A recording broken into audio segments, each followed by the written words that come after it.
a eliminar las alambradas denominadas concertinas del perímetro exterior e interior de Melilla y a impulsar conjuntamente con la Unión Europea políticas de cooperación al desarrollo, formulada por el Grupo Parlamentario Izquierda Unida Verde Sies, cuyo registro de entrada fue el 15.524.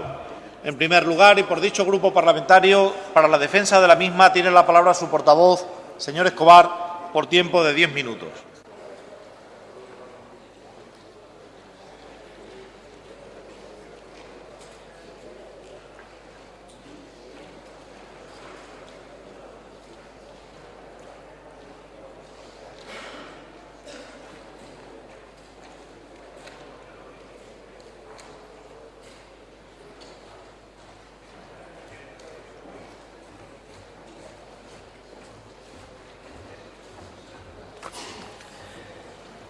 Con su permiso, señor presidente.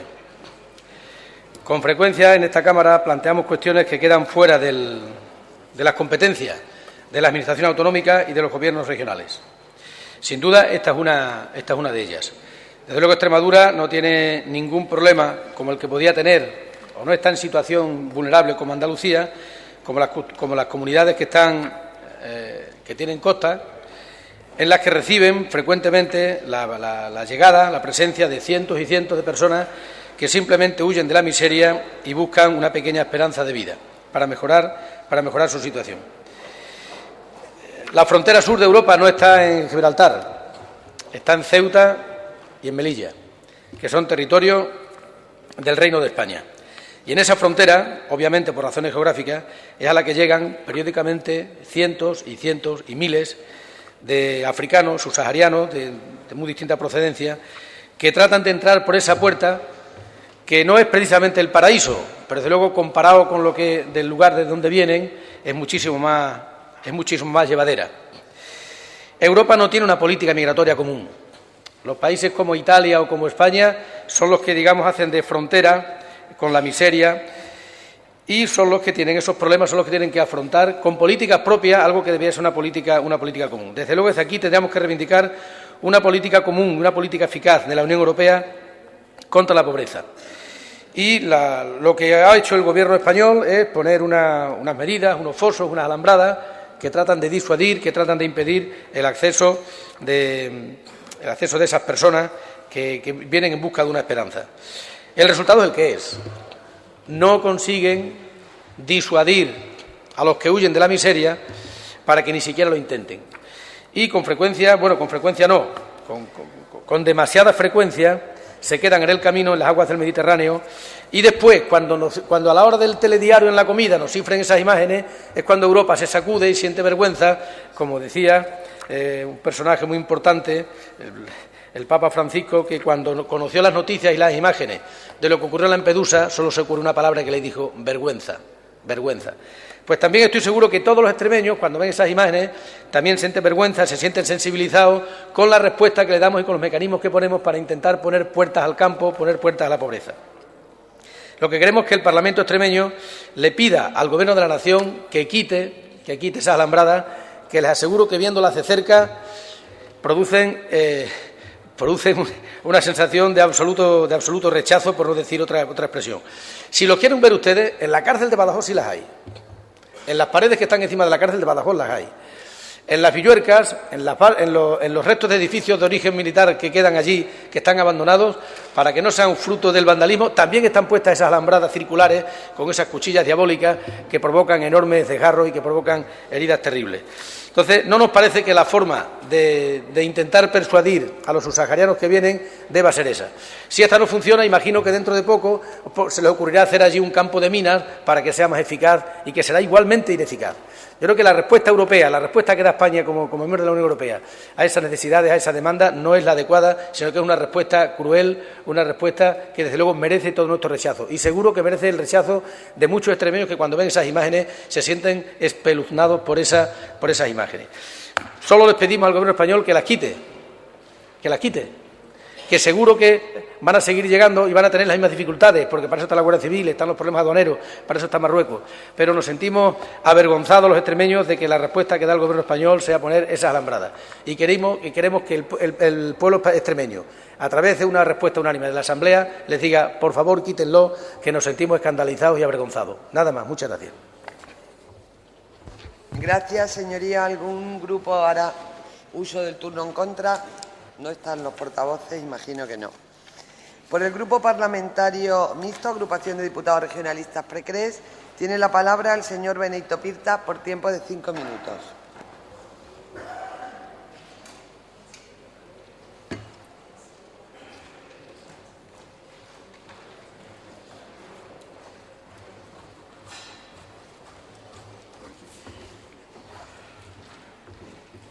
Señor Escobar, yo creo que nadie puede estar en desacuerdo en que estos artefactos que han colocado allí en las alambradas pues sigan estando allí y estén produciendo pues esas heridas, esas laceraciones de gente que fruto de la desesperación, porque para cruzar aquello o para meterse en el Mediterráneo en una mala barca hay que estar muy desesperado. Y yo creo que esa gente está tan sumamente desesperada que cualquier cosa que les podamos ofrecer les va a venir bien. Con eso tampoco podemos decir que hay que quitar cualquier tipo de paso, porque sería imposible que toda la gente que está ahora mismo en Marruecos y que viene de los países subsaharianos pudiera entrar, bien sea a través de Italia o a través de España, en el territorio de la Unión Europea. Eso sería impensable e imposible ahora mismo. Lo que sí que habría que hacer es tomar medidas y que la cooperación internacional funcionara, que es el gran problema que hay, para que esos países, esa gente no tuviera necesidad de salir de su país con la desesperación que sale para encontrar un sitio donde poder vivir. Y ahí es donde realmente no nos ponemos de acuerdo los distintos gobiernos, ni nos ponemos de acuerdo ni siquiera en nuestro país para tomar medidas que hagan que esta gente no tenga que venir aquí con esa desesperación y tirarse contra las alambradas para poder decir que están en territorio europeo y así ya que no se les pueda devolver a Marruecos, que al fin y al cabo es lo que intentan la mayoría de esta pobre gente. Estas cosas de las vallas y de las alambradas no es algo nuevo, no es algo nuevo. Lo que pasa que yo creo que hay que condenarlas todas, las alambradas, todas las concertinas, como se llaman estas cuchillas que colocan entre las alambradas, también los alambres de espino, también las ametralladoras, que también las hubo en algunos muros que no hace mucho tiempo también cayeron y que impedían pasar a las personas de un lado a otro, y que eran condenadas por unos partidos sí y por otros no, porque, como usted decía otro día, unos somos nuevos y otros no somos nuevos en estas cosas. Y aquí los nuevos somos nosotros, los que en los años 60, 70 y hasta finales de los 80 veían otros muros, otras alambradas, con unos ojos distintos, ahora miran estas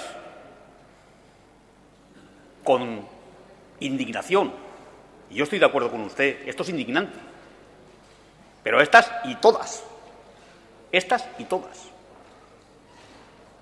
Y por eso nosotros vamos a votar a favor de esta propuesta de pronunciamiento, porque un Estado de derecho como España no puede poner esos artilugios en unas alambradas. Para eso tiene que utilizar los medios que le da el derecho internacional, la policía, la Guardia Civil, una alambrada o un paso fronterizo, pero no estas cuchillas que lo único que hacen es lacerar a gente que al final, de una forma u otra, acaba pasando, porque lo que quiere, la desesperación hace que sean más fuertes ellos que los propios obstáculos que se les pone. Pero insisto, todas las fronteras, todas las alambradas, todas las ametralladoras, todas las concertinas, todas son condenables. Y el tiempo hace que la memoria hace que unos nos acordemos de cuando algunas no eran censuradas como son censuradas estas. Retírense, pero retírense todas. Así que, señor Escobar, nosotros votaremos afirmativamente a su propuesta, pero nuevos, unos somos más nuevos que otros en la defensa de estas cosas. Muchas gracias. Gracias, señoría. Por el Grupo Parlamentario Socialista, PSOE Regionalista, tiene la palabra el señor Escribano Sánchez por tiempo de 5 minutos.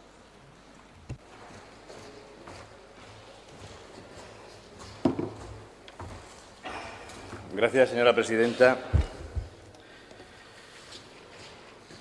El silencio de los corderos. Cuando entra el lobo, muerde a uno de los corderos y, por si acaso no termina con él y el lobo no queda suficientemente bien comido, los demás corderos se quedan quietecitos y no muerden ni se mueven, no vaya a ser que el lobo se fije en el que se mueva. Señor don Pedro Escobar, usted no ha quitado las concertinas que decía mi compañero aquí en Mérida de la gente que está pidiendo para comer, porque usted se ha abstenido en la anterior votación y hay concertinas que son físicas y hay otras que son mucho más terribles, que son las virtuales y las espirituales. Y usted ha contribuido a no quitar las concertinas de Mérida a las que se refería mi compañero Antonio. Una vez dicho esto, nosotros, los del Partido Socialista, los que ustedes sistemáticamente se empeñan en decir que han traído el desastre a esta tierra, seguimos creyendo en la solidaridad y en el crecimiento económico y creemos en la igualdad de oportunidades. Por eso somos partidarios de que todas las concertinas, con cuchilla y sin cuchilla, se quiten absolutamente de todos los sitios, porque creemos que todo el mundo tiene derecho, como poco, a la vida. Y para tener derecho a la vida hay que tener derecho a los recursos y hay que tener derecho a la educación y a la sanidad y derecho a comer y derecho a la libertad, señores y señoras diputados con independencia de los grupos políticos a los que pertenezcan. Les voy a hacer una referencia, porque es que la primera parte no podía ser de otra manera. Ya sabe usted, don Pedro, que no va contra usted, sino contra la forma que ha tenido usted de hacer que no se quiten las concertinas de la propuesta de impulso de mi compañero. El 17 de agosto del 62, Peter Fischer intentó cruzar el muro y uno de los guardas de seguridad le alcanzó con un disparo en la cabeza y el cuerpo quedó inerte a lo largo de la tapia, a la vista de los habitantes de Berlín Occidental. Los militares decidieron dejar morir desangrado a Peter, mientras los periodistas del otro lado de la verja tomaban fotos y filmaban en vídeo la agonía. La globalización, señores y señoras diputados, abrió las fronteras para los capitales y para las empresas, pero cerró aún más las puertas de los hambrientos. Brotaron muros en la frontera de México con Estados Unidos, en Cisjordania, en el Sáhara Occidental, en Marruecos, en la Franja de las dos Coreas o en los lindes entre Kuwait y entre Irak. Solo en la frontera de Estados Unidos, 6.000 inmigrantes, un número que multiplicaba a los 22 fallecidos en el muro de Berlín, cayeron por causa de estas concertinas. Nada es suficiente contra el hambre, nada es suficiente, ni siquiera unas cuchillas que pueden lacerar y destrozar el cuerpo y provocar heridas de muerte. Las concertinas en las vallas de Ceuta y Melilla son también las cuchillas de la infamia y desde nuestro grupo político también reivindicamos, con independencia del Gobierno que las ponga, las quite o las mantenga, que nunca debieron existir. Las concertinas significan el parón, pero el parón para quien las pone, porque cuando un inmigrante cruza, cuando intenta cruzarla, es porque quiere dejar atrás la mosca, las moscas, la miseria, los estómagos hinchados, la sequía o la guerra. Y, sobre todo, quiere dejar el hambre porque prefiere quedarse en la alambrada a intentar no morirse de hambre. Esas cuchillas que hoy trae aquí Izquierda Unida en una propuesta de pronunciamiento para contarle, para comunicarle, para decirle y para instar al Gobierno de España a que las quite, están muy bien. Pero concertinas son absolutamente todos los elementos que no permiten que la gente se realice como persona, que sigan pasando hambre, que no tengan derecho a una educación, que no tengan derecho a ser curados. Esos son concertinas también, señores y señoras diputados. También son concertinas las mafias que explotan en prostitución o en mano de obra esclava, las deportaciones, las pateras. Concertinas son señores y señoras diputados, compañeros de la Asamblea de Extremadura, aquellas cuestiones que nosotros dejamos pasar cuando realmente la gente necesita ayuda. Y la gente habrá que controlar el flujo de las migraciones, de acuerdo, pero que habrá que ayudarle cuando lo necesitan. Y estamos hablando de vidas humanas. Pónganse ustedes en su pellejo. Muchas gracias.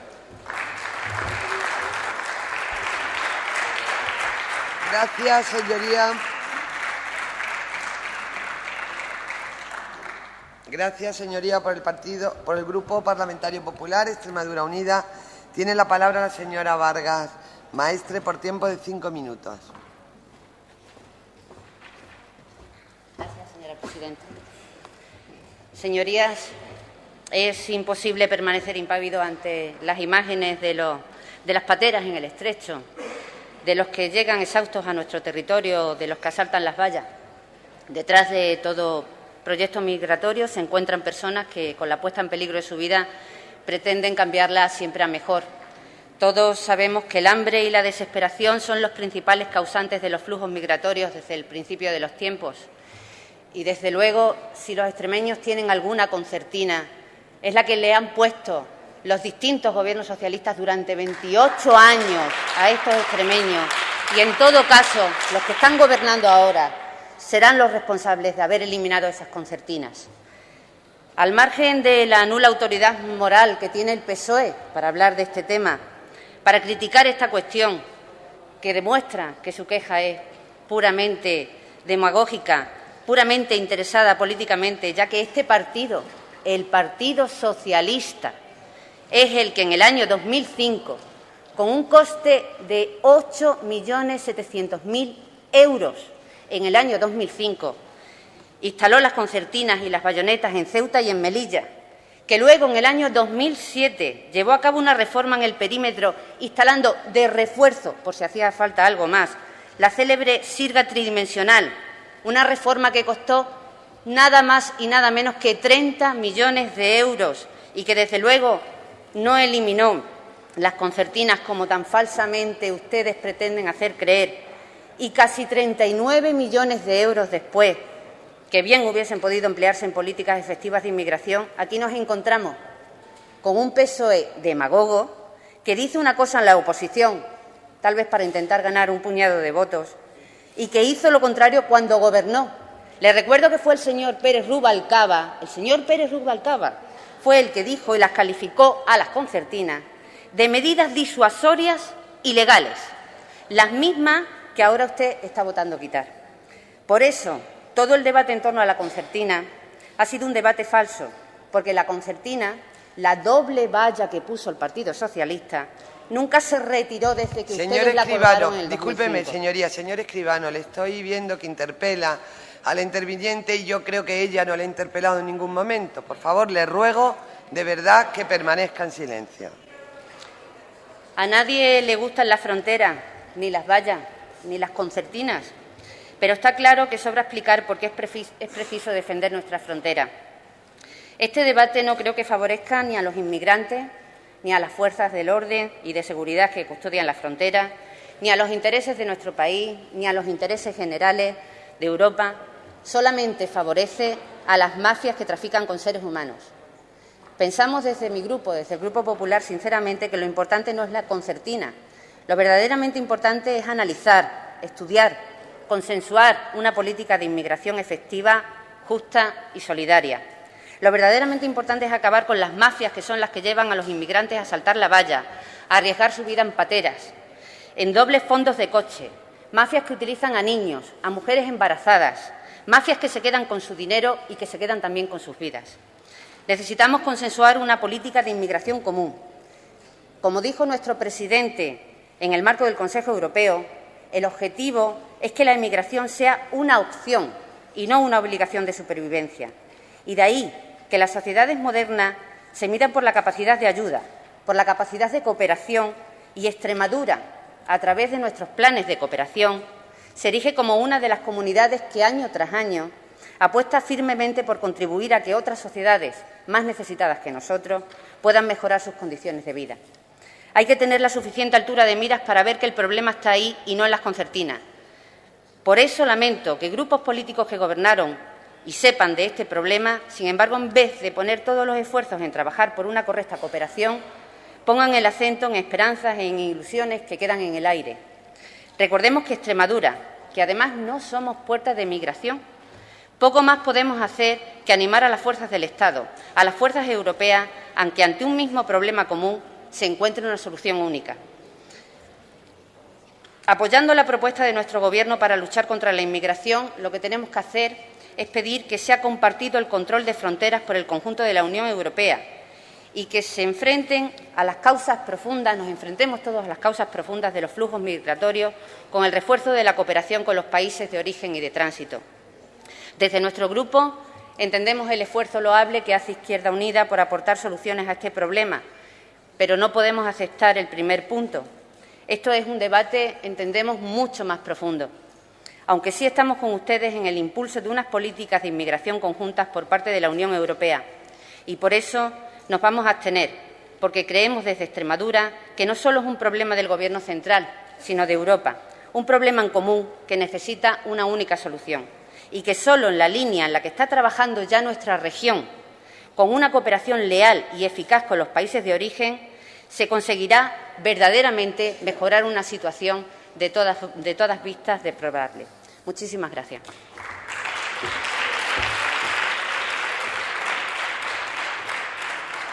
Gracias, señoría. Para cerrar el debate por el Grupo Parlamentario autor de la iniciativa, el Grupo Parlamentario Izquierda Unida Verde Síes, tiene la palabra el señor Escobar Muñoz por tiempo de 5 minutos.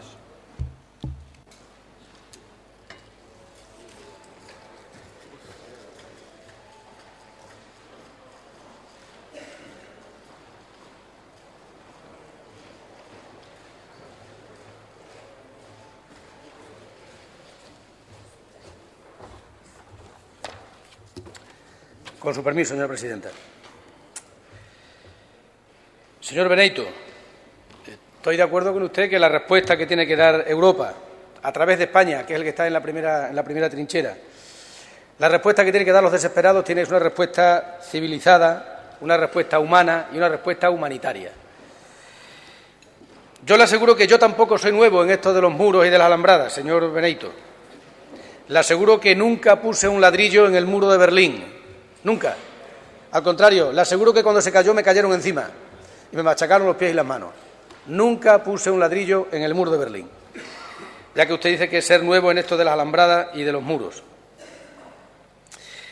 Y que la respuesta tiene que ser inversiones en origen en esos países para quitar las causas. Si alguien tiene una infección, por mucho que le demos analgésicos, no se va a curar. Hay que quitar la infección. Hay que trabajar en origen para que no se vean obligados a atrever a hacer ese viaje que muchas veces es un viaje a ninguna parte, un viaje sin retorno. No me lo esperaba. Y además, de verdad, señor Escribano, ni me cabrea. Por mucho énfasis que usted ponga en acusarme y en ponerme en la diana, que va, me entristece profundamente. Yo sé que la vena histérica la tiene mucha gente, pero no creí que en ese tema usted la utilizara de esa manera como arma arrojadiza. Yo le he ofrecido al señor Osuna que espere un mes. Mire usted, en Andalucía, esa propuesta que ha hecho el señor Osuna la presentó Valderas. Y se dieron 4 meses para ponerla en marcha. No están pagando en Andalucía lo que dijeron que iban a hacer. Se dieron 4 meses porque tenían que echar cuentas. Se dieron 4 meses. Yo le he dicho que espere un mes. Le he dicho que espere un mes. Silencio, y me parece la utilización que usted ha hecho de verdad, ya le digo, ni me cabrea. Sobre todo porque es que yo no creí que usted pertenecía al batallón de los arrepentidos incompletos, que se arrepienten de algo pero echan la culpa al que está al lado. Ustedes han puesto en este país más concertinas que nadie.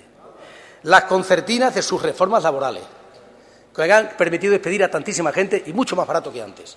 Después ha habido más concertinas que han traído otros señores, sí, pero esas concertinas que tienen los despedidos con sus leyes laborales las pusieron ustedes. Ustedes pusieron las concertinas de los desahuciados. Los miles de desahuciados que ha visto los hizo la señora Chacón.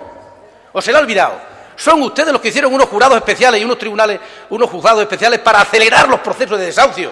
¿Es que se le ha olvidado? Son ustedes los que han puesto concertina a la gente que han echado a la calle. Son ustedes.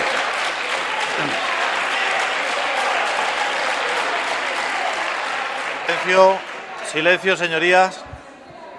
Silencio, señorías. Señor Escribano, silencio, Señor Escribano. señoría. Silencio, señora Tortonda. los arrepentidos, aunque sean incompletos, bienvenidos sean. Aunque sean incompletos.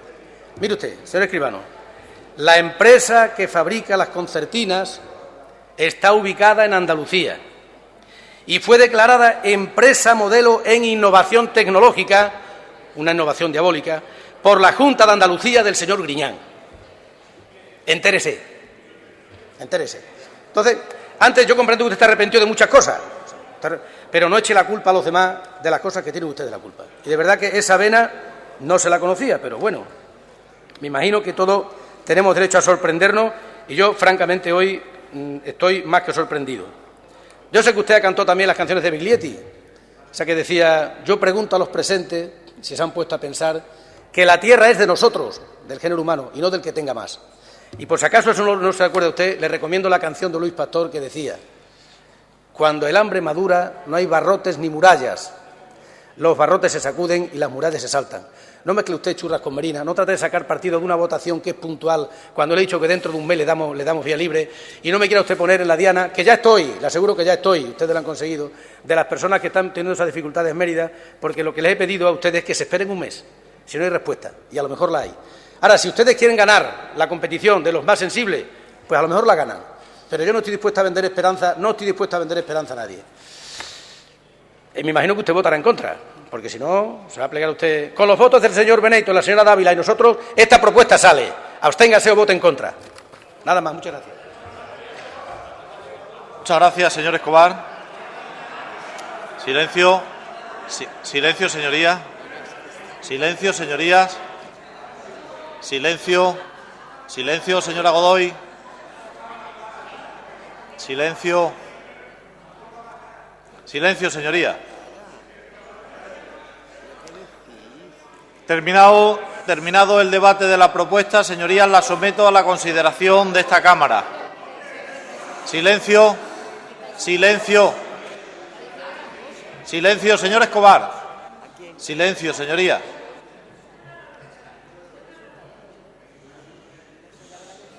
Concluido el debate de la presente propuesta de pronunciamiento, señorías, la someto a la consideración de esta Cámara. Entramos en votación.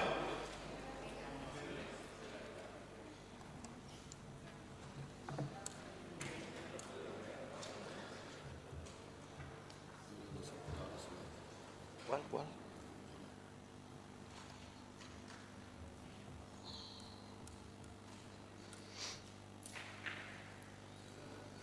Gracias, señorías. El resultado de la votación es el siguiente. Presentes 62, votos a favor 32, votos en contra ninguno, abstenciones 30. Hay que sumar los votos delegados, señoría, por tanto serían 33 votos a favor y 34 abstenciones.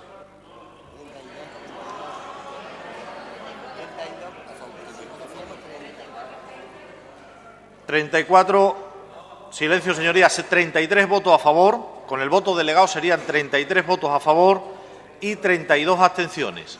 Ningún voto en contra. Repito el resultado de la votación: 33 votos a favor, 32 abstenciones, ningún voto en contra. Queda aprobada la propuesta de pronunciamiento. El último punto del orden del día, señorías, está formado por 3 preguntas a los miembros del Consejo de Gobierno de la Comunidad Autónoma, las cuales se formularán también desde sus escaños, como viene siendo habitual. La primera de ellas, la número 269, formulada por el señor Gómez Yuste, que tiene la palabra. Gracias, señor presidente. Desde el Grupo Socialista hemos propiciado que la Plataforma para la Defensa de la Filosofía informe en esta Cámara del ataque más duro e injustificado, desde que estamos en democracia, que han sufrido los estudios de ética y filosofía, que han sufrido estos estudios por culpa de la nefasta Ley Wert. Izquierda Unida presentó una propuesta de impulso para modificar el currículo en nuestra comunidad autónoma y así poder paliar los estragos que iba a causar la LOMCE en filosofía. Propuesta con la que estábamos de acuerdo la mayoría de esta Cámara, al menos la mayoría de izquierda. Pero hay que reconocer que el Partido Popular, en una jugada maestra, consiguió que Izquierda Unida retirase su iniciativa. Y como ya ha pasado algún tiempo, le preguntamos al Gobierno de la Junta de Extremadura si piensa modificar el currículo. Muchas gracias. Muchas gracias, señor Gómez Yuste. Para su contestación por parte del Gobierno tiene la palabra la señora consejera de Educación y Cultura. Muchas gracias, señor presidente. Señoría, la Consejería de Educación y Cultura, como debe saber lleva tiempo trabajando en el desarrollo curricular de la Ley Orgánica de Mejora de la Calidad Educativa y siempre dentro de los límites que nos marcan las competencias y siempre en permanente diálogo con los grupos de trabajo docentes. Muchas gracias, señora consejera. Señor Gómez, tiene la palabra. Gracias, señor presidente. Las leyes inútiles debilitan las necesarias. Y para distraer al ciudadano, tres, por falta de una. Ley Mordaza, aborto y la LOMCE. Señorías, la filosofía es determinante para impulsar el camino hacia un pensamiento crítico, racional y razonable. Por tanto, si el señor Rajoy reduce de forma considerable y alarmante los estudios de filosofía, esto solamente responde a razones ideológicas. En el decreto de la LOMCE se aplique dentro de un año, se aplique dentro de dos. Por cierto, ustedes han dado prisa en aplicarlo ya, al redactar una orden y un decreto de directores adaptado a la LOMCE, pero si todavía no hemos empezado con la LOMCE. Pues bien, cuando se aplique el decreto, se suprime educación para la ciudadanía y ética en cuarto de secundaria. Se devalúa filosofía y se elimina su obligatoriedad.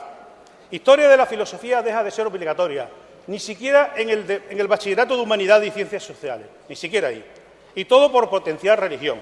¿De verdad piensa el Partido Popular que con estos cambios neoliberales en educación la sociedad va a volver a la prosperidad?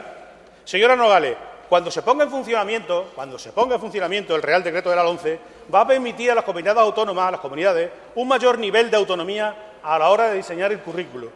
Y el pasado 19 de diciembre, en esta misma Cámara, y así consta en el diario de sesiones, prácticamente la totalidad de los diputados y diputadas estábamos de acuerdo en que se ofertase valores éticos en todos los cursos de secundaria, que se ofertase en cuarto de secundaria filosofía, que se aumentase la carga lectiva de la materia troncal general de primero de bachillerato, es decir, filosofía, que historia de la filosofía se pueda ofertar en todos los centros y que se puedan crear nuevas optativas relacionadas con filosofía. Estamos hablando siempre de materias específicas o asignaturas de libre configuración autonómica. Ese mismo día, el Partido Popular, con argucia y triquiñuela, consigue paralizar esta iniciativa. Hasta el próximo pleno, nos dijeron.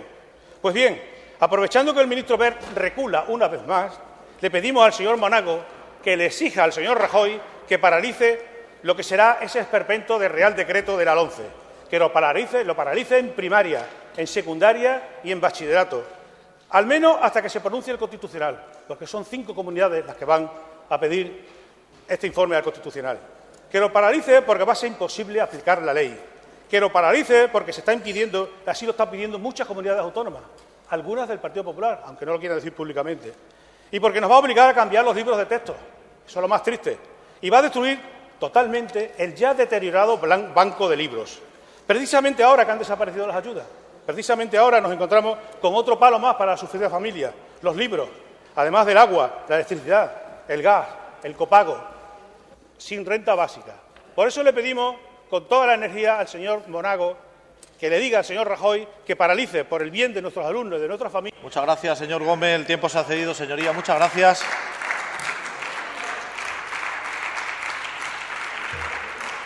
Señora consejera, tiene de nuevo la palabra.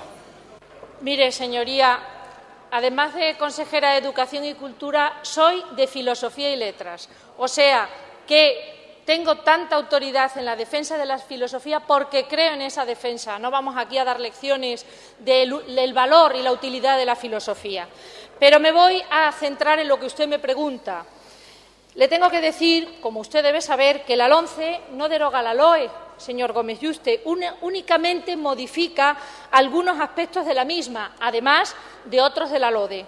La filosofía, se lo recuerdo, aparece como materia específica en cuarto de la ESO, como troncal, y como obligatoria para todo el alumnado en primero de bachillerato y, además, en segundo de bachillerato, y voy al grano a lo que me ha preguntado, pueden elegir también historia de la filosofía en las materias específicas. La ética, como tal, usted lo debe saber, no aparece en la ordenación académica que propone la LOMCE, pero sí aparecen valores éticos, es decir, que es una alternativa a la asignatura de religión, en consecuencia de oferta obligada para los centros. La competencia, y se lo sigo recordando porque parece desconocerlo, para establecer esos contenidos comunes, los estándares de aprendizaje y el horario lectivo mínimo del bloque de esas asignaturas troncales, como usted debe saber, corresponde a la Administración central, al Ministerio de Educación, Cultura y Deporte, porque así lo establece el artículo 6 bis referido a esa distribución de competencias, y solo la Administración autonómica puede complementarlas. Respecto a esas materias específicas, el Gobierno determina esos estándares de aprendizaje evaluables dentro, lógicamente, de esa regulación y límites que se establecen. Y las administraciones educativas son las que deben establecer esos contenidos del bloque de estas materias. Y, además, eso es compatible con las materias de libre configuración autonómica, donde ahí sí tenemos capacidad y donde también respetamos la autonomía de los centros para diseñarlas previa a la autorización administrativa. En cualquier caso, señoría, le garantizo que todas las decisiones que tomemos desde esta Administración van a ser equilibradas, no solamente para los profesores de filosofía, que nos merecen todo el reconocimiento y el respeto, sino también para otras especialidades. Y le tengo que recordar que aparecen también en la LOMCE materias nuevas, especialmente en ESO y en bachillerato. La transición de la LOE a la LOMCE se debe hacer de la mejor manera posible, no con la insumisión, no con el alegato y con la pancarta y la decisión fácil y gratuita. Hay que colaborar, no manifestarse antes de que se inicie una sesión de trabajo a favor de los reales decretos de la LOMCE. Por tanto, nosotros vamos a seguir trabajando buscando algo que nos preocupa: el cambio metodológico, el refuerzo de nuestras plantillas, la optimización de los recursos de nuestros docentes, que son buenos y de gran calidad, necesarios para mejorar los resultados, como hemos demostrado en el abandono este último año, siendo la segunda comunidad autónoma que más bajamos en abandono escolar. Se lo recuerdo. Muchas gracias, señoría.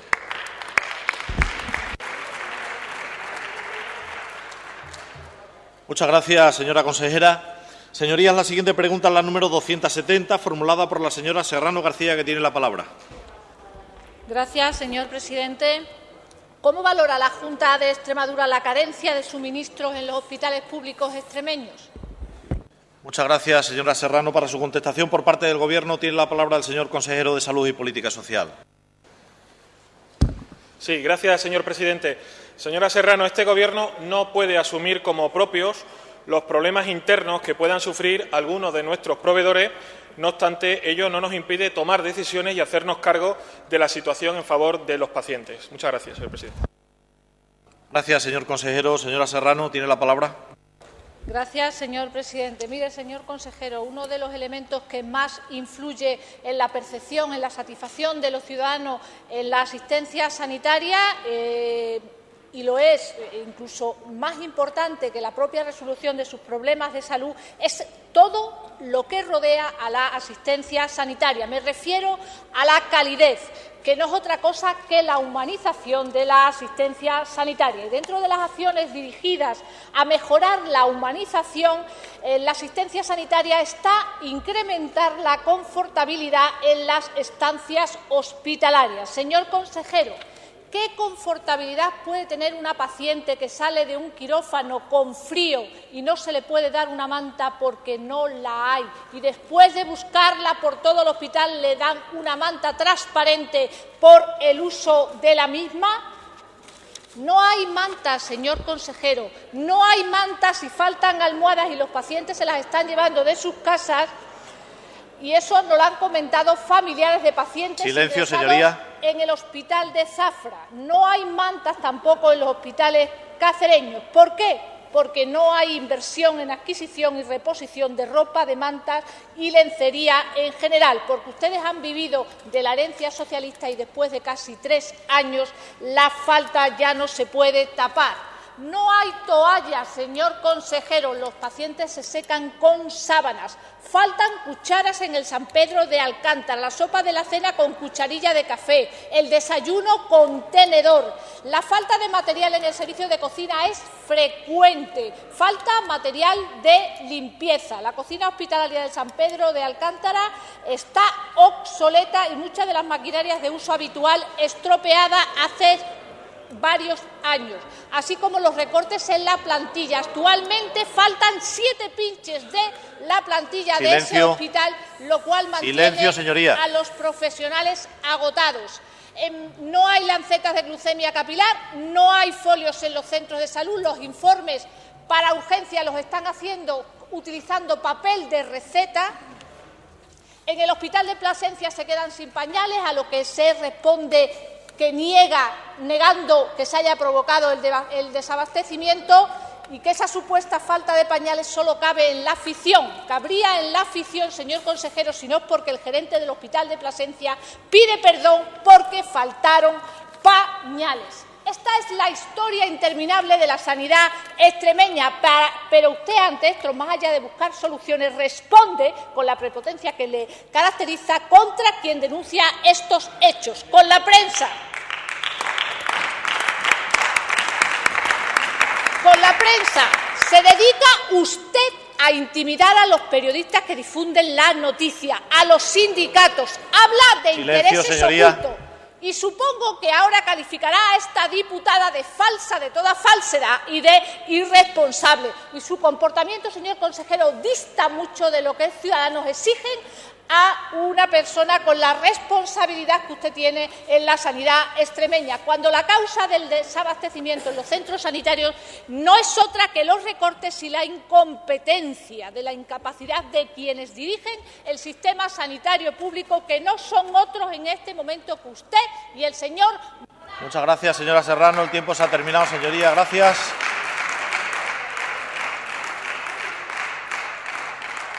Señor consejero, tiene de nuevo la palabra. Presidente, señora Serrano, yo no voy a calificarla a usted porque usted sola se ha calificado y, por lo tanto, yo no voy a entrar en ese juego. Habla usted aquí de una serie de faltas, como usted ha calificado, o de suministros que no han llegado. Yo le voy a comentar uno concreto, el de los pañales en el Hospital de Plasencia, y hay que decir que la empresa que suministraba los pañales en Plasencia tenían una huelga de sus trabajadores, derecho que les asiste, y eso retrasó la entrega de pañales. Por ello, viendo que alguna planta se quedaba sin este material y antes de que el almacén del hospital se encontrase desabastecido, se recurrió a un método habitual, que es la provisión desde otro centro hospitalario. Se repuso el stock de pañales y, en resumen, una hora después de haberse detectado la escasez en una planta, él ya se había repuesto en esa planta. Pero a usted no le interesan las explicaciones, señoría. Usted se limita a obedecer, a intentar calentar la sanidad desde los centros sanitarios. El PSOE lo está intentando, pero también a través de los distintos agentes sociales que ustedes dominan, y también lo hacen ustedes aquí en el Parlamento. Es verdad que lo hacen en ausencia del señor Fernández Vara, que siempre se ausenta en estas preguntas, el que se autodetermina padre de la sanidad de Extremadura, el que dijo que el SES era su hijo, pues está utilizando el hijo para acercarse al poder. Pero, señora Serrano, en un momento en el que la sanidad extremeña está en el foco informativo nacional por la participación de la exconsejera en la OPE del SES, usted trae a este Parlamento la falta de cucharillas o la falta de toallas, o la supuesta falta de cucharillas o la supuesta falta de toallas. Y créanme que puedo entender sus intentos por desviar la atención de este nuevo varapalo al señor Fernández Vara, pero usted debería hacerlo con cuestiones más sólidas. Teniendo en cuenta que se refiere a material que es accesorio y de consumo variable, es habitual que se produzcan desajustes en los almacenes. No es una cosa novedosa, ha ocurrido siempre. Y tampoco es novedosa la forma de resolverlo, es decir, recurriendo a almacenes de otro centro. Y por eso le voy a poner ejemplo de esa falta que usted dice, o esa falta de humanidad. 2008, el SES en el Centro de Salud de Almendralejo, falta de medicamentos que denunciaron los sindicatos, señoría. En 2008, febrero, falta de recetas, que usted me ha hablado a mí de falta de recetas y de talonario, en el área de salud de Navalmoral, cuando ustedes gobernaban. Señoría, 2007, se critica también la falta de epidural en las zonas de Villanueva, Llerena, Zafra y Don Benito. También recortes, señoría. En 2010, el hospital lleva días sin teléfono en las habitaciones del Hospital de Plasencia, falta de calidez. Y en febrero del 2011, los diabéticos critican al SES por el recorte en las tiras reactivas para la diabetes. Señoría, ¿esto influye en la percepción de los pacientes cuando ustedes gobernaban, sí o no? Supongo que sí también, ¿no? Supongo que cuando ustedes gobernaban también había falta de material, pero claro, no lo achacaban ustedes a esos recortes que usted estaba aludiendo en estos momentos. Yo lo que le ruego es que no utilice a los pacientes extremeños ni a la sanidad por responsabilidad y por decencia política. Nada más, señor presidente.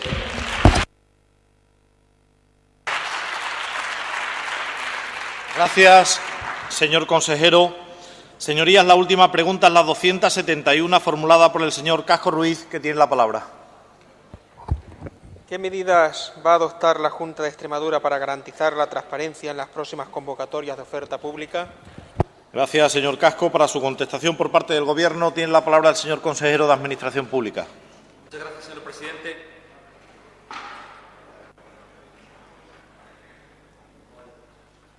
Gracias, señor presidente. Disculpe. Permítame, señoría, que le haga una pequeña introducción.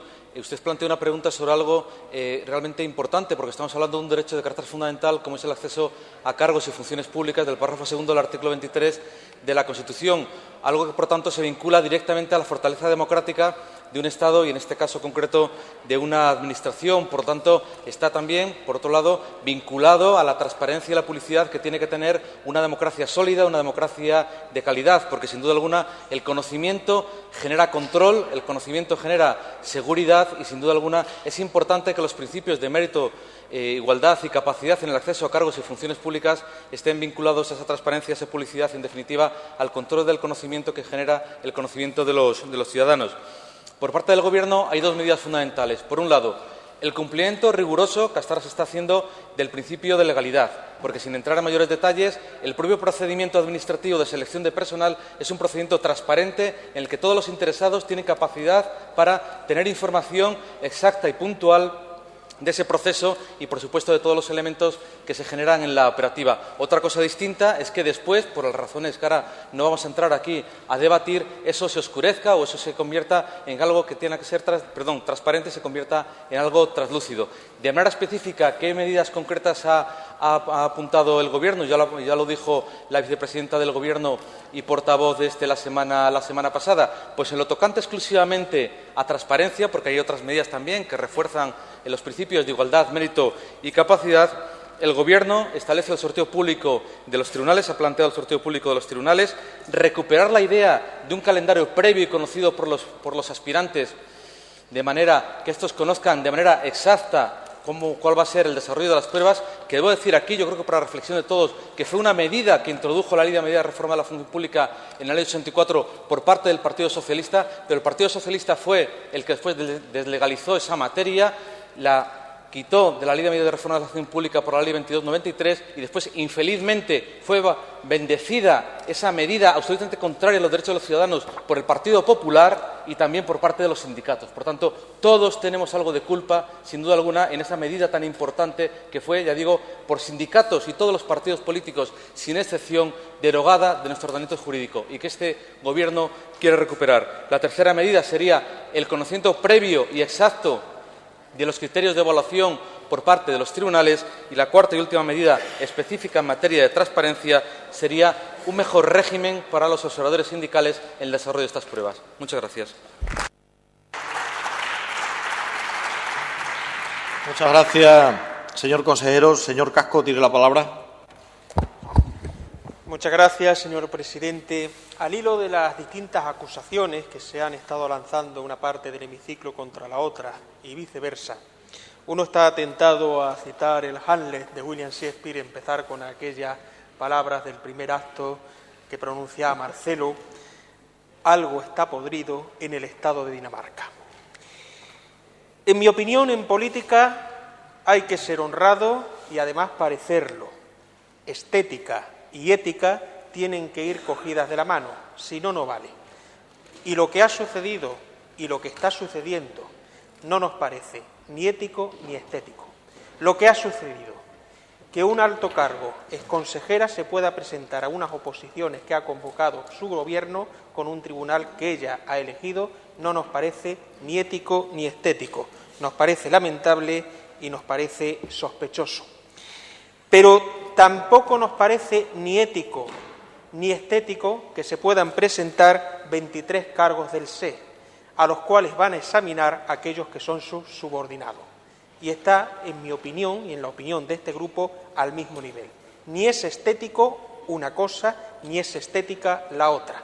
Ni es ético aquello, ni es ético lo que ustedes están planteando. Hay que cambiar las leyes y me alegro las propuestas que ustedes han formulado. Yo añadiría más. Por ejemplo, que los exámenes también sean por sorteo, de tal forma que todos los aspirantes participan en igualdad de condiciones. Por lo tanto, hay que empezar a transmitir la idea a los ciudadanos de que el ejercicio de la política no consiste en acordar privilegios para uno mismo, ni mucho menos para asegurarse el futuro una vez que se deje de ejercer la profesión de la política.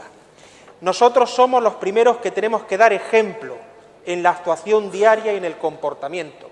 Los altos cargos del SES que se están presentando a las oposiciones y la exconsejera de Sanidad que se presentó a las oposiciones no dieron ese ejemplo. Por supuesto, es importante los cambios en las leyes, aunque debo decirle, señor consejero, que yo no caeré en la inocentada de considerar que una ley por el hecho de ser ley es justa.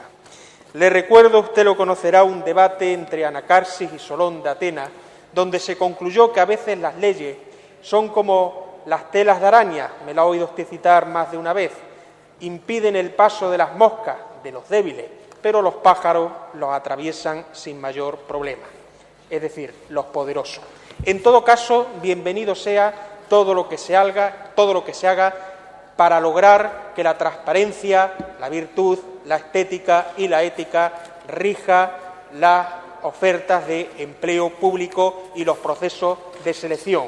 Pero, en todo caso, yo espero que ustedes, y con eso termino, anulen lo que ha sucedido con la exconsejera e impidan que sus altos cargos también se presenten a las oposiciones. Muchas gracias, señor Casco. Señor consejero, tiene 40 segundos. Muchas gracias, señor presidente.